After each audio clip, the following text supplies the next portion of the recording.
Hapon muli sa inyo mga kapatid sa lahat ng nilalang sa buong mundo at sa mga kapatiran natin na Muslim. Assalamualaikum. Maayong hapon kaninyong tanan. Sa mga Israelita ay Erev Tov. Ayan. Marahay hapon inyo tigabos sa mga taga Bicol. Arigato sa ating mga kaibigang mga Hapon at anyong hasyo sa ating mga kaibigang mga Koreano. Di ba? Okay. So, welcome to my YouTube channel, Edgardo Gases. Welcome po kayo sa ating kaibigan kay Kuya Edgardo Gases at huwag niyo kalimutan na mag-subscribe sa kanya. Siya po kasi ang registered YouTube channel. Opo. Edgardo Gases. Kuya na lang. Si Kuya Edgardo. Tulad ni Kuya Daniel din. Si Brother Tony tumutulong kay Kuya Edgardo Gases. Si Brother Tony kasi may nagre-react sa akin na hindi daw siya makapag-subscribe kasi daw ang katabi ko ay pastor. Di bale, gwapo naman, tsaka hindi ako na mamastor na ngayon. Ay, hindi ka na naman. Bishop na ako at tsaka brother na lang itawag niyo sa akin. Kuya. Oo. Pwede rin kuya. Pwede rin kuya. Pwede rin. Pwede rin tatay. Pwede naman pala. Yun naman pala Yun nga eh. Nasanay kasi ako, pag nag-aral ka ng 4 na taon sa kurso ng theology, pastor ang tawag. Hindi naman lahat ng nag-aral ng theology ay pastor. Meron ding ministro. Meron ding lay workers. Sa mga Iglesia ni Cristo, ministro ang tawag po noon. Yung 4-year course, yung Bachelor of Theology, at saka yung AB Theology po, napag-aralan ko rin yon. Bachelor of Arts in Theology, 207 units.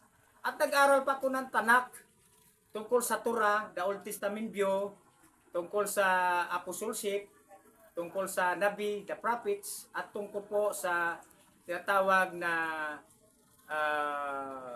Kitubim, historical. Ayan, maraming salamat po. Pero hindi po yan ang topic natin ha. Ang topic natin ngayon ay tungkol po sa Article 13.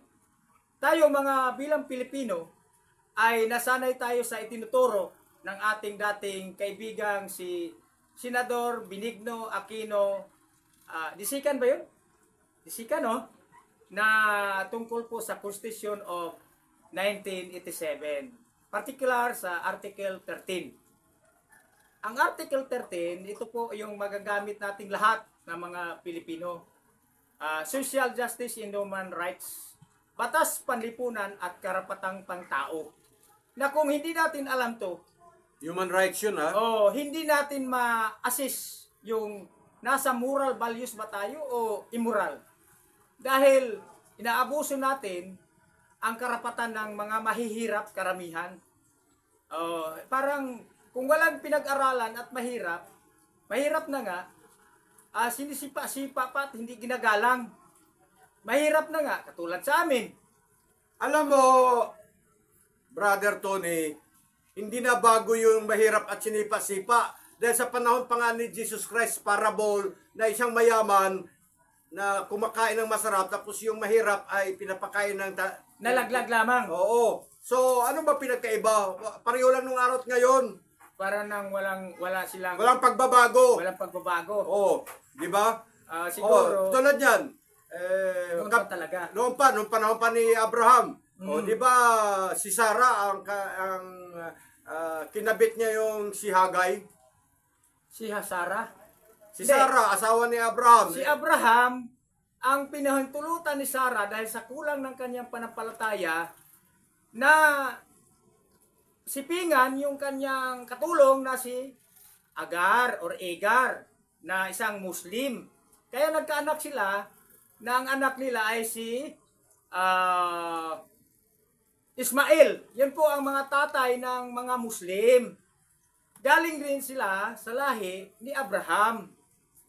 Katulad din sa atin, ang mga galing sa lahi ni Abraham, karamihan yan mga Amerikano. Kaya ang pangako kasi ng Diyos, makikita mo doon sa daming bituin sa flag ng mga Amerikano.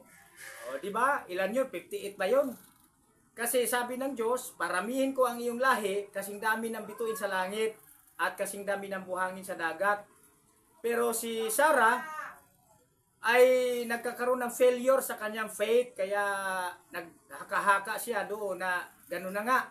Pero nangyari na yon, bago pa nabuntis si Sarah na asawang legal ni Abraham kay Isaac.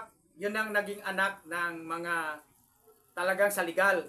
Okay, Brother Tony, alam mo, talagang sanay ka sa bookies, memorize mo yung kwento. Salamat. Pero, okay, salamat din sa iyo, no po. Pero kailangan on point, yung ibig sabihin kung ano yung nangyayari sa kasalukuyan, yun ang ikukwento mo. Kaya nga, babalik tayo dun sa topic nating Babalik tayo. social justice and human rights. Okay, babalik tayo. Oo. Meron tayong napanood mula galing sa Indonesia Oo. na pumatong sa ibabaw ng lalaki na Ah. hindi natanggal. Ay walang social justice and human rights yun. Bakit? Kasi kung nandoon pa, hindi sila gagawa noon dahil puro kabit yun eh. Kabit ba yun? Uy, pasensya na po kayo ha. Nakakabalita kami na napanood namin kaninang maaga dito sa YouTube ni Brother Edgar. At saka nag-viral. O nag-viral pa. Bakit Na nag-viral yun? wala naman sa social justice and human Akala rights ko yun. ba pag ganyang kabastusan hindi dapat mag-viral? Hindi dapat. Kaya makinig kayong mga Pero, taga-YouTube ha. pero nanonood sila, nag-viral You ngayon. listen carefully, taga-YouTube. Huwag ninyong tangkilikin yung masyadong masalimuot na usapin. Wala sa ayos, wala sa hulog. Makasalanan po yun. Kaya Dapat magkasala buburahin tayo. agad, dapat Oo, buburahin. dapat. Kasi wala sa values yun eh. Bakit kasi may nanood ng mga bata doon, napapanood? Kaya nga, biktima sila doon sa social justice and human rights kaya walang pagpa-implement ng tama at saka walang values. Pero it's another way of having information to everyone na matigil na sila sa pangangabit. Kaya nga, isa pa yun na dapat nating ipaliwanag na siguro pinahintulot ng Diyos na makita natin para ipaliwanag Maalarma. natin sa kanila, Maalarma. sila kung importante ba yun, mahalaga ba yun na dapat mag-viral o dapat masugpo na yung mga ganun. Pero gusto kong ipaliwanag. Oo. Kasi yung nanonood doon, ang sabi lang nila, ayan, pangabit pa more. Ayan. Hindi, ito na lang ipaliwanag ko. Kung bakit ganun ang nangyari, ang sakit noon ay vaginismus. Vaginismus. Oo, ang ibig sabihin ng vaginismus, yung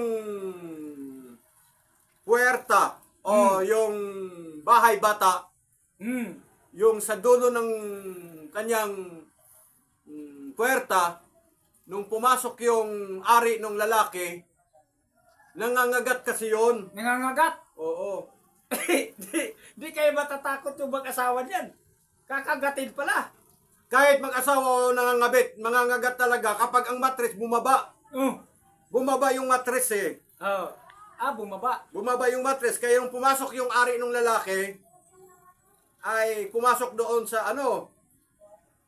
Brother, nag-aral po kayo ng medicine, di ba? Tama yung sinasabi mo, pinaliwanag. Pero, anong klaseng maramdaman mo pagka naka-experience ka ng ganun, nangangagat, batay sa yung pinaliwanag? Hindi pa naman nangangagat agad yon. Pumasok muna. Tapos nung nag-climax na, nakagat na pala yung titi niya.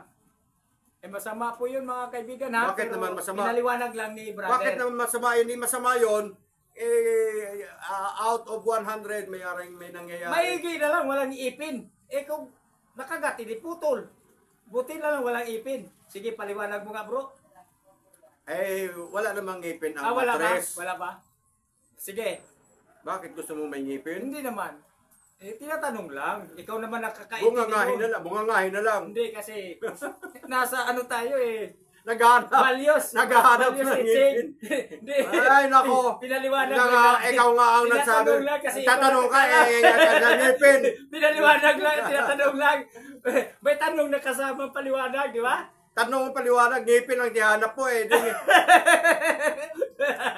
Masaya lang kung brother na kausap kayo. Alam ko wala namang ngipin. Walang Kasi alam meron mo. naman tayo. Pero tinatanong lang kita. Okay. Tinitingnan ko lang talaga. Meron kasing ano yon yung mattress, bagamat walang ngipin, pero para siyang sa nag-clamps na kumakagat. Mahigpit ang kagat yun. Okay. So masakit yun. So anong term siguro ang gagamitin natin dito? Parang nag-fit. Sobrang fit. English kasi ano ba yung fit sa Tagalog? Napadlak.